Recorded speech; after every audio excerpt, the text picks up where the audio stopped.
Bismillah ar-Rahman ar-Rahim. Alhamdulillah Rabbil Alameen.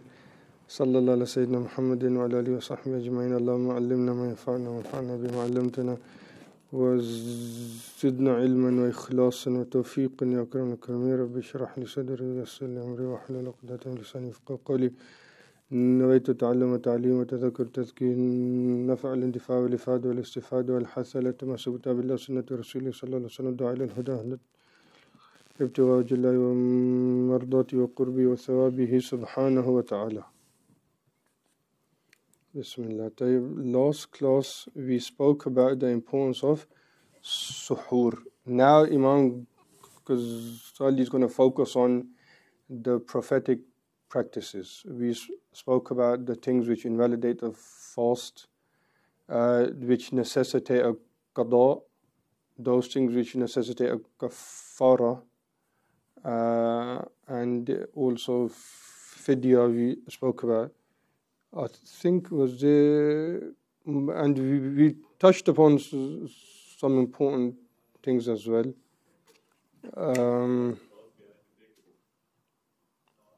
Oils and creams, they don't break the fast, obviously, by applying them to your body.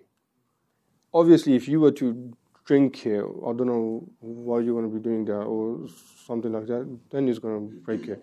Applying Vaseline, oils and things like that on your lips doesn't break it. But if you were to accidentally swallow, that breaks the fast. Okay? If you were to accidentally swallow, that breaks the fast. It's possible you can do something haram while you're fasting, but that doesn't break the fast. We're just getting very technical here now, okay? It's sinful if you, it's a great sinful act if you do it while you're fasting. But technically speaking, it doesn't break it. We're not talking about if the fast is accepted with God.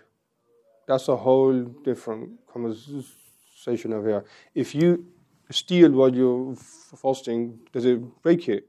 No, because you didn't eat anything or drink anything, but you're not going to be rewarded for the fast you are. So this is where they just get extremely technical.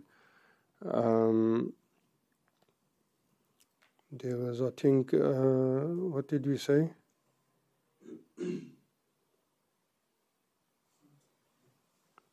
Can a person have a ghusl while they're fasting? Yeah.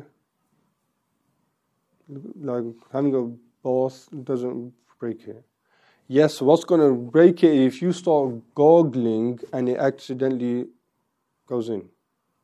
And this is why it's makruh to gargle while you're fasting. Even if, God forbid, someone has a wet dream while they're fasting, you get up and it's far to have a ghusl still. It's just you don't gargle. You have to wash your mouth. You don't gargle it. So don't take it in and start gargling it, because it's a very likely chance that you're probably not going to even notice and it's going to have gone in. So you just rinse your mouth properly without gargling it, and you just have to wash your nose. This is again in the Hanafi school. You have to wash your nose until where the bone starts. So you don't have to, because I know, mashallah, when some people come out the bath, it's like they've just had a fight. They come out with their eyes all red and their face, and I don't know what they've been doing. You don't have to put the nose into your, water into your head. All you have to do is just wet it until literally where the bone starts. You just take it in gently, make sure it's wet. If there's anything preventing the water getting to the skin, you have to take it out. Okay? So if there's any dirt in your nose, just make sure you take it out. Likewise, if you have anything in your mouth that prevents water from touching the skin or the bone or your teeth of one. That has to be taken out first. Now, obviously, the question about braces or not is complicated. The Prophet in one hadith cursed quite a bit of people, he did. From amongst them is al-wasila wal-mustawsila,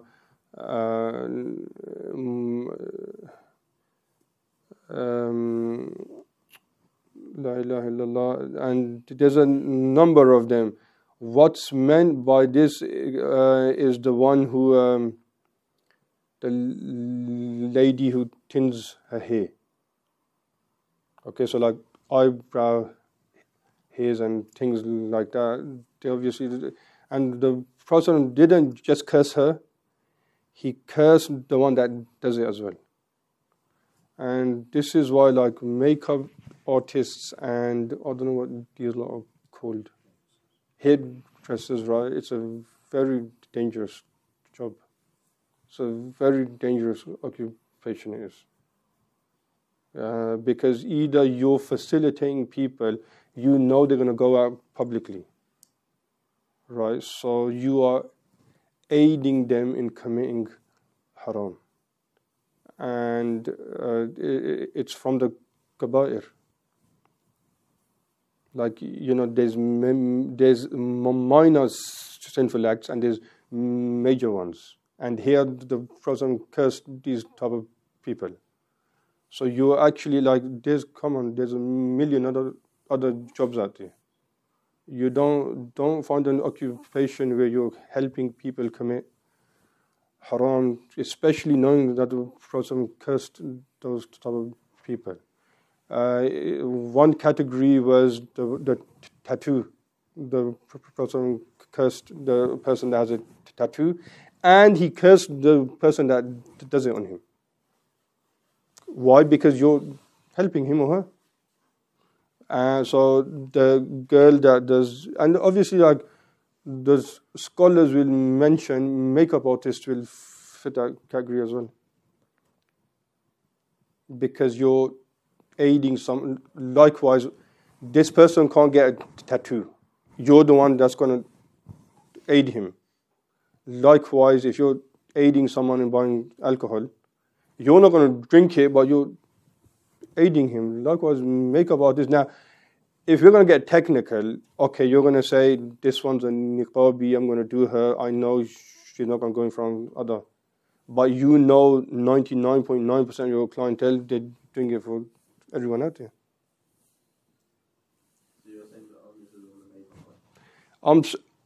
It's different when something has two purposes behind it. I'm selling knives, okay? I know most people that come here, they're just going to go home and start cutting onions with it. The odd person might kill someone here. But here, where you know for a fact, and Ghazali talks about this in Bidayatul Hidayah, right? He actually mentions if you know someone's going to buy that to kill someone, haram. You can't, if you know that. And so likewise, if you know most of these people are going to come, and that's what they're going to do, you know. So, anyways, tinning here, right? Like we're talking about, like eyebrow hair and things like that. And from amongst the categories that were mentioned here, the Prophet mentioned people that split their teeth, because this was a practice back then as well. That people, these two front ones, they would pull apart, because back then it was like a beauty statement to have a bit of gap there. So based on this, if a person's getting braces done, this is obviously the fuqaha, right? If you're just doing it to beautify yourself, then it would fit under that category. But if you're doing it because either you've had a bad accident, your face looks distorted a bit, and you're doing it because of that, or you have, like, people genuinely have bad teeth and they're getting it back to normal. But if you've got normal good teeth and you're just doing it to beautify more or whatnot, then that's a big problem it is. And in the Hanafi school, if you got braces where you're not supposed to, like it's not from a fiqh point of view, then how are you going to have ghusl then? Because there's something preventing water from touching your teeth. So it gets a bit complicated, it does, Allah Alam. So ghusl while you're fasting obviously is okay. Alternatively, what a person can do if they need to have a ghusl and they wake up before Fajr comes in. Easiest way is now you can gargle, clean your nose, and then just have the ghusl when Fajr comes in. Like that, you don't have to get into this whole, did I gargle, did I go back or not? Likewise with your nose as well, we were mentioning for those, you don't have to like, thrust water all the way back into your head. It's literally where the bone starts. You just have to make sure that part of your nose, you've got that. I think that was it. There's no. We mentioned this in the last class, injections and things like that. We mentioned that. So here, yeah, that's what we were saying though. But a lot of people think, because it's sunnah mu'akkada to gargle normally while you're not fasting. When you're going to have a ghusl, you're meant to take it back. But when you're fasting, you can't. Because there's a very likely chance that it's going to go in, right? You're going to break it. So it's sufficient just to wash your mouth and not gargle and go to extremes.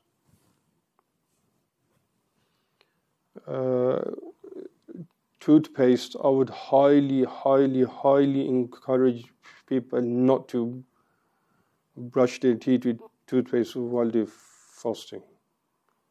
Some of our fuqaha, some of the big Hanafi scholars, the fatwa they give it breaks it. Why? Because they're saying the likelihood of something going back and you're not going to be able to tell.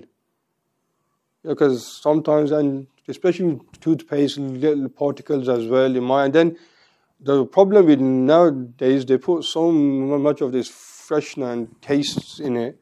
Even 5 minutes later, you can sometimes taste it in your mouth. So, is it there's little particles there still or whatnot? So, all of this should be done before you close your fast. And then, look, at the end of the day, you can have the best toothbrush.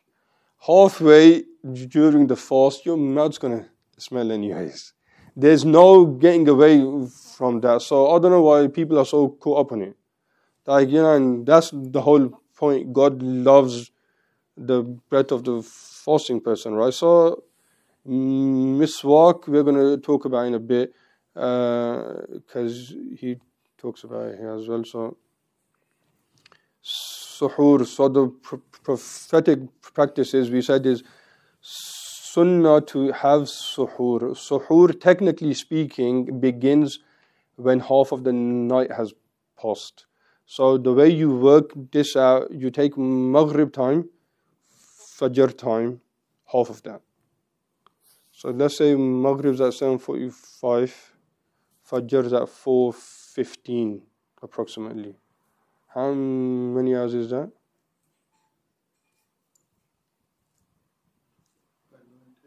9? 9.5? 7:45 to 4:15. I thought you were good at maths. Huh? 8.5. Okay, half of that, 4 hours 15, right? Okay, so 8:45, 9:45, 10:45, 11:45, 12 o'clock? Huh? Okay, 12, 15, 12, 30, right. So suhoor will count for you if you intend it after 12, 15, 12, 30. You can't have, like, you can't eat at 10 p.m. and intend. It's not going to actually count as suhoor then. Has to be after the midway mark, so about 12:15, I think you said, 12:30. So that's the earliest it will count as suhoor for him. Now, the closer to Fajr time, the better. The Prophet ﷺ would encourage everyone, get them up as well. The closer to Fajr time, and we mentioned Imam Sha'rani, he talks about this as well, that suhoor is not supposed to be heavy for people that are actually fasting to go through mujahadat. As for if you're just fasting to get through the day, then, I guess you can eat, but the whole point of fasting is to maximize the spiritual benefits, right? So it's not supposed to be heavy, and this is why most of the suhoor and the iftar of the Prophet was just dates. There was times it was literally he had nothing else because they didn't have anything else. And Habib Umar actually mentioned this. He said that most of the time the Prophet would only open his fast on dates, suhoor on dates, because everything he had he gave in charity. Ramadan's the 1 month he literally emptied. We know the lifestyle of the Prophet anyways, right? That months would go by and the only thing they would have is water and dates. Ramadan, if there was anything at home, they would just give it all out. Everything. So we're talking about the wives of the Prophet as well. So they would literally have dates only. Suhoor, dates and iftar. La ilaha illallah. So suhoor, we mentioned also the importance of refraining from eating minimum 10 minutes before Fajr comes in. This was the prophetic practice. Okay, to minimum, the absolute minimum. I know in Tarim and other places like that, they do about 15. Before Fajr comes in, about 15 minutes or so, they stop eating. La ilaha illallah. And then he says, after we've last class, we mentioned the importance of trying to follow the 18 degrees calendar. The Fajr time, unfortunately, the masjids in most of like the towns here, I'm not sure what timetables or how they're basing it on. According to the Hanafi school, the Maliki school, Hanbali school, and obviously it's an opinion in the Shafi'i school is the strongest opinion. They have one more as well. Fajr comes in when the first ray of light becomes apparent on the eastern horizon. This is when Fajr first comes in. Fajr Qazib before then is vertical. Fajr as-Sadiq when is horizontally is. The astronomers as well as the scholars have all unanimously agreed this happens at 18 degrees. Okay, this isn't something they just come up with now. It's been the case for a long time, it has. So for fasting especially, right, you don't want to be eating when Fajr is in. Now, I'm not sure what the masjids are basing, how they could be doing it on 15 degrees and 12 degrees, and I don't understand that. This is what the calendar, obviously, we've put out an OCC one. It's 18 degrees. It is. We encourage everyone, definitely for fasting. Take that into account, and obviously about 10 minutes before. Also, Maghrib time.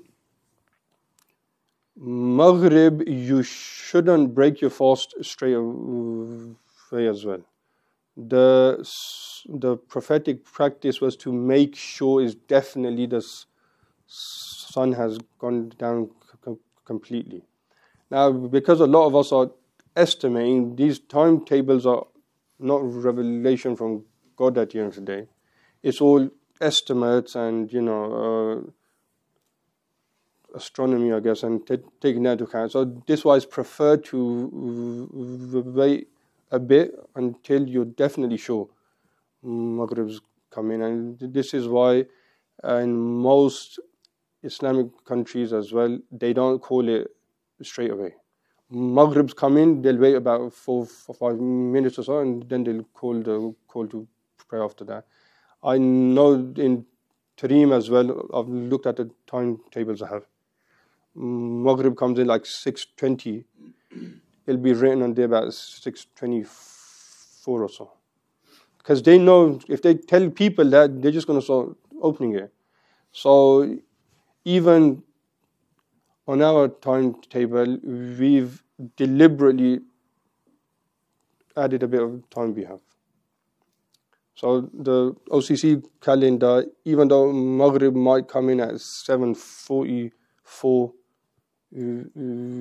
we've added about 4 or 5 minutes or so. So that one you can act upon. The good thing to know is the central masjid here does that as well. So Maghrib will come in at 7:20. They won't call the adhan until about 7:25 or so. He says, وَتَعْجِيلُ الْفِطْرِ بِالتَّمْرِ الْمَاءِ قَبْلَ الصَّلَاةِ, and obviously it's preferred to open your fast with dates. That's the first thing you're meant to open it with, and it's preferred if you have them to open up with the rutab, soft dates. I'm not sure. Can you get them from here? They're the mushy type of ones, if you know what I mean. A lot of people open up with the medjool dates, but the preferred ones are those rutab. Sure, they do sell them here. They're the ones that if you just touch them, they're all like mush and everything, soft type of dates. If not, then any type of date that a person has. It's preferred not to delay the prayer a lot. Once you definitely know that time's in, open it and then pray after that. To delay the prayer like a long time would be makruh. So don't sit there 10-15 minutes eating and starters and then desserts and then get up and pray. No, it's just most of the time the person would have a date or odd number of dates and then get up and pray after that. There's times dates weren't even there. You just drink something and then get up and pray after that. La ilaha illallah. He goes, وَتَرْكُ السِّوَاكِ. Now in the Shafi'i school, after Dhuhr time, when the Dhuhr comes in, it's preferred not to do the miswak then after that. Because they interpret that the breath of a fasting person is more beloved to God. They say if you do miswak all day, you're not going to have bad breath. So you've got until Dhuhr time, then after that don't do miswak.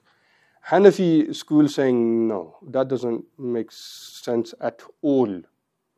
The bad breath isn't from your mouth, it's because your stomach is empty. Even if you did miswak all the time, there's always going to be bad luck. Okay, if someone wakes up from sleep, they don't brush their teeth, they have breakfast. Most of the time the bad breath goes with this is because the bad breath is there because you have an empty stomach. So the Hanafis, the way they look at it, obviously, mashallah, the Hanafi school, afqa, intelligent. So the way they're looking at it, they're saying it's got nothing to do with the mouth. Even if you brushed your teeth, empty stomach, 5-10 minutes later, bad breath again. Because it's emanating from the stomach. So they're saying you can do miswak. Even if you do, trust me, even at Dhuhr time you do miswak, half an hour later it's going to be bad breath again. So they were saying, no, you can't do miswak, but what we need to be careful about is when you are doing miswak, the bits of it, the straw and the thing that comes off, make sure you don't swallow it because that's going to break it. Also, make sure you don't do it extremely hard because you end up cutting yourself. And if you end up swallowing it, it breaks you fast. In the Hanafi school, sunnah mu'akkada, when you're doing ablution to do your miswak, every salah you pray after that, you get this 70. The person that does miswak and prays, the reward of prayer is 70 times.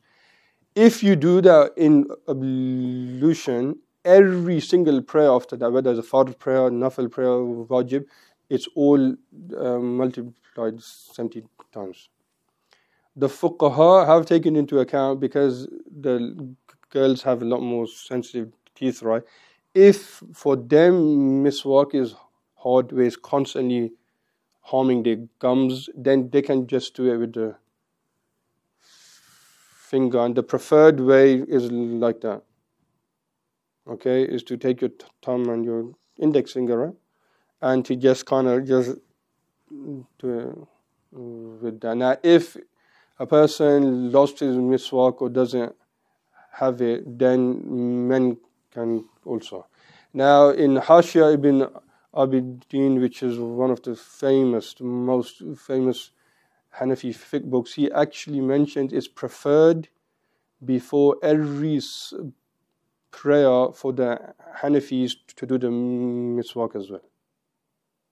And if they don't have a miswak with anything like coarse or harsh, so if you got like the edge of your toe, just to do it like that.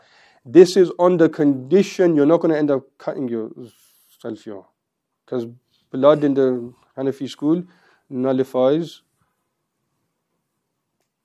ablution, okay? So in the Hanafi school, miswak is perfectly okay, and miswak is obviously preferred at all times. It's especially sunnah to do it when a person is making ablution, but it's preferred at all times. Walking in the house, before giving a talk, reciting Quran, before going to sleep, when waking up from sleep as well. If a person brushes his teeth with toothpaste as well, is counted as miswak if you make the intention. Okay, so most of us before going to sleep or when getting up as well, a lot of us brush our teeth, right? You should make the intention because it fulfills it. But at the same time, it's good to have the actual miswak stick as well, so you can combine between both of them. Then Ghazali rahimahullah, he goes on to talk about that one of the preferred prophetic practices a person should do in Ramadan is spend in the path of God. Okay, to be extremely generous. Ramadan is mustahab, preferred to be extremely generous in the month of Ramadan is. And we mentioned this a number of times. The Prophet ﷺ was the most generous. This is how his companions described him. But they said when Ramadan came in, he was most generous in this blessed month. And we mentioned a little while ago that most of the times the Prophet ﷺ would only have dates in his house. Is because anything that he had or got, he gifted it. He gave us. It's a time to be generous. Give to the poor, give to family, give to friends, give to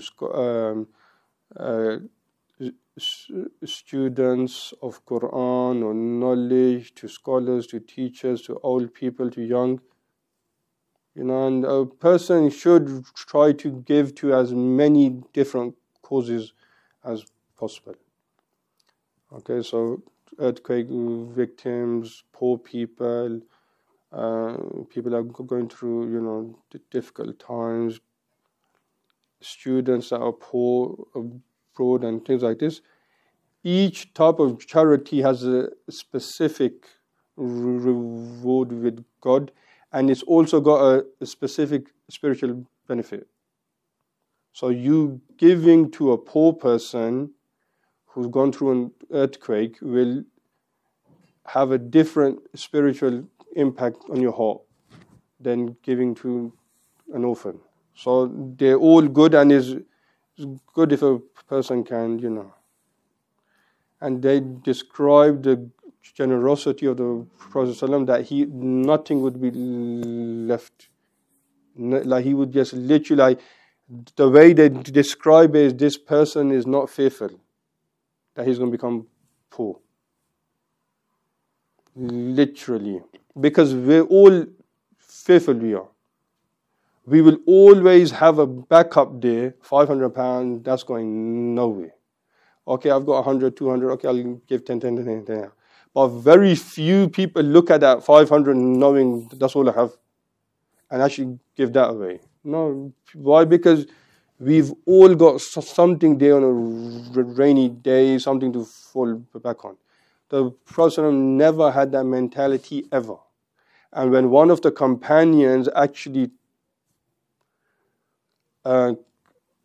recommended him, Ya Rasulullah, maybe like cut down a bit or don't give, the Prophet was not happy. And Sayyidina Bilal said to him, Anfiq, give it, because God's never going to hold back from you. And that applies to everyone that follows that as well.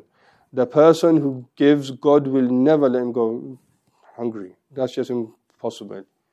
If you don't believe in it, that's your problem. But the person who gives, unfiq alayk, hadith Qudsi, God says, give and I'll give to you. Spend and I'll spend on you.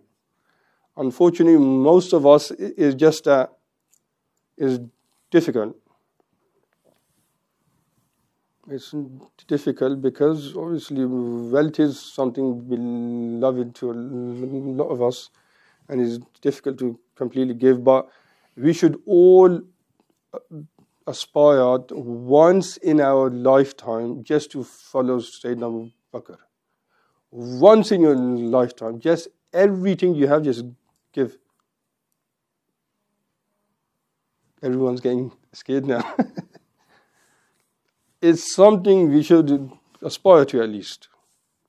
That become broke physically for the lillah. Once in your lifetime at least. And mark my words right, it's going to come back and double that. It's just many people don't believe in it. And then very few actually act upon it. La ilaha illallah, kalimatu haqq, mudarasatul Quran. One of the greatest things that we can occupy time within Ramadan as well is studying the Quran. Okay, mudarasatul Quran. Quran, obviously, in the month of Ramadan is the best act a person can do. Okay, it's excellent if you can do 1,000 times of La ilaha illallah and istighfarat and salutation of Prophet, but there's nothing better then reciting the Quran, especially in the month that it came down in, or where revelation had started. Okay, now studying the Quran, there's different levels of it. The absolute minimum is you're actually reciting the Quran on a daily basis. Shafi'i and Abu Hanifa would finish the Quran 60 times in Ramadan. Twice. They would finish it once daytime, once nighttime. So in the 30 days, they've completed it 60 times they have. And then in the Taraweeh, they would complete it one time. So in total, 61 times in total. Now, if we complete it once in the 30 days, right, that's a big thing. So Quran, we mentioned this again and again and again. Imam Ahmad ibn Hanbal saw a dream of Allah subhanahu wa ta'ala 99 times. It's mentioned in his biographies. And he's on the 100th time, he said, if I have a vision of God, on the 100th time I'm going to talk to God. He went to sleep that night, saw Allah subhanahu wa ta'ala. He said to him, Ya Rab, what is the most beloved action? Allah subhanahu wa ta'ala said to him, Qira'atul Quran, reciting the Quran. Imam Ahmad said, with understanding or without understanding? He said, with or without understanding. And especially in the month of Ramadan as well. And then, if you can study it, this is better as well, understanding it. Now, obviously, ultimately, all the religious sciences are ultimately taken from the Quran anyways. Like what we're currently doing now. All of this is taken from the Quran. That's a type of study as well. We're studying it. Fasting is mentioned in the Quran. Charity is mentioned in the Quran. How to open your fast and break it properly, that's mentioned. All that is an explanation of the Quran. So, inshallah, what we're doing here is we're studying the Quran. And then on top of that, if you can actually find a class or something where you're learning the actual Quran, the chapters and the ayat as well, definitely take that into account. Then he says, Al-i'tikaf fil masjid la siyama fil ashr al-akhir. Also one of the most recommended actions in the month of Ramadan, in the last 10 days, is to do i'tikaf. This was a practice of the Prophet ﷺ. He never left this. The Prophet ﷺ never left, and this is why some scholars have actually said i'tikaf is fard, because the Prophet never left it since starting it. And even after he passed away, the wife of the Prophet would do it then. So i'tikaf in the last 10 nights is sunnah mu'akkada in the Hanafi school. Okay, but it's not an emphatic prophetic practice on all of the people. If one person from each town does it, then he's fulfilled it. He has.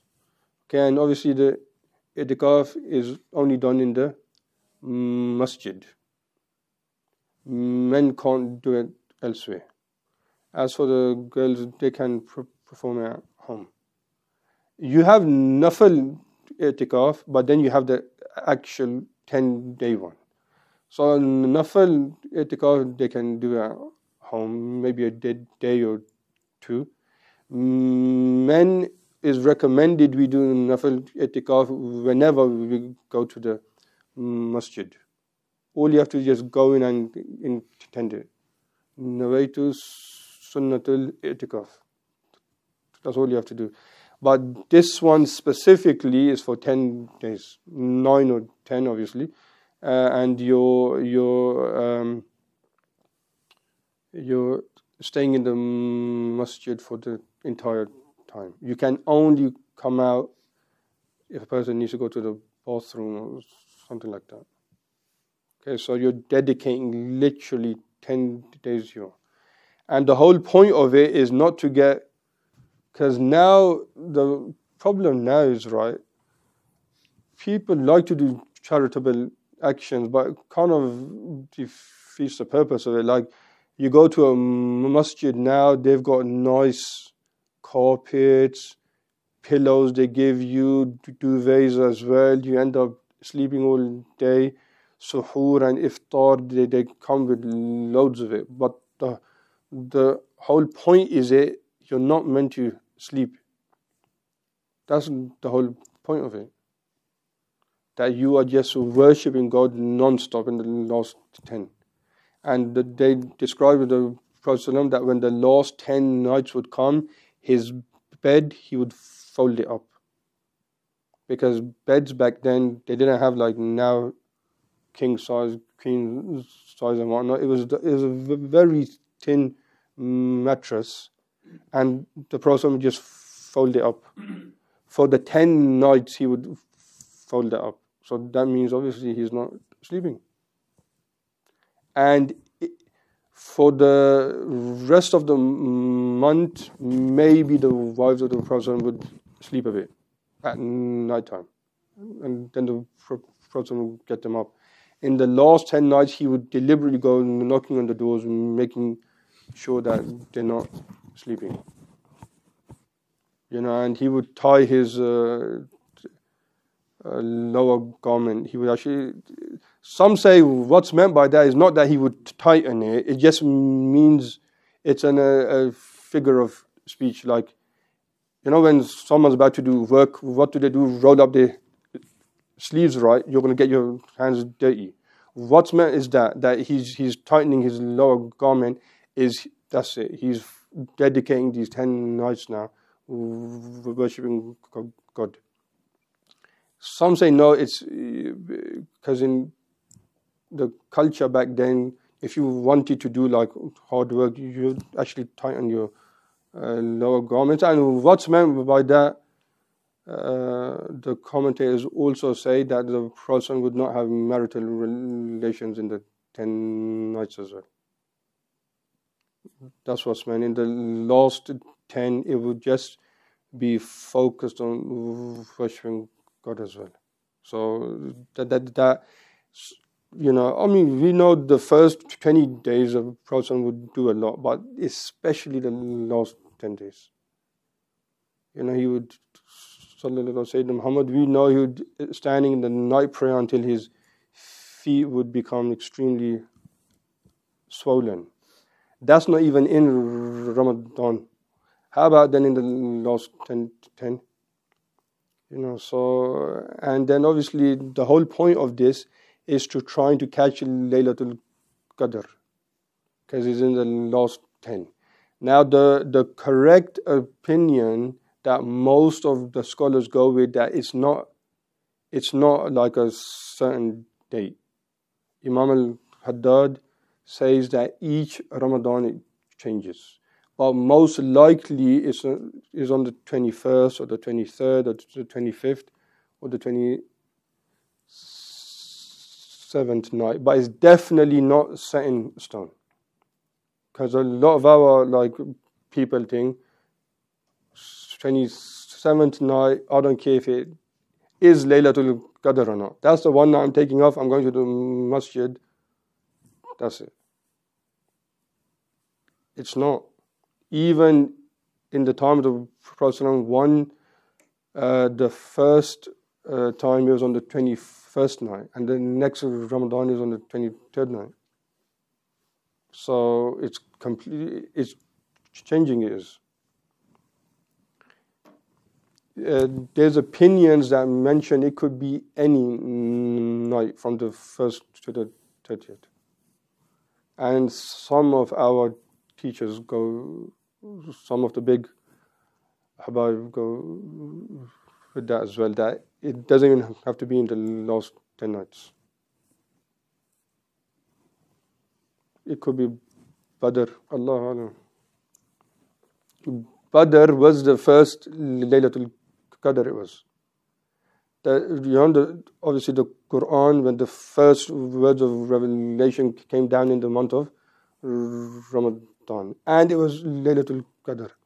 Inna anzalnahu fi laylatin mubarakah. Laylatul Qadr, inna anzalnahu fi Laylatul Qadr as well. That was on the 17th, when Jibreel had first come to him. Only later on, the Battle of Badr happened on that night as well. So it can change, but there's a strong chance that it can be in the last 10. That's what a lot of the scholars have gone with, okay? And then he starts talking about, a person that's performing itikaf, can they go out to masjid and things like this. I mean, if you are intending to do itikaf for the love of God, literally, lillah, don't take your phones. That just defeats the whole purpose it does. You're sitting in the masjid and WhatsApp and Twitter and Instagram, things like this. La ilaha illallah. That's not itikaf. You're dedicating it lillah. Itikaf in the past would mean no one's going to talk to you for 10 days. And most of the people that would disturb you, and I don't mean this in a bad way, is the girls at home, right? So you're not having that problem anymore. You're in the masjid. Khalas, no one else is going to disturb you. But obviously, no, it's not. You're just going to be there the whole time. What you're doing, nothing, man, texting you. La ilaha illallah. I don't understand. You've taken 10 days off to text. That doesn't make. And then you come out at the end, like, mashallah, he's performed hajjiyas or something. As in, do itikaf properly first. 10 days, cut it off, no internet. You're going to say, I've got my Quran there. You're in the masjid. Take the book out in front of you. Come on. No salah fi salam. Time's up. فاتح الأسقام فتح لكم مرات وسلم على الله خاصة خلال وصف كنز بس الدين الآخرة.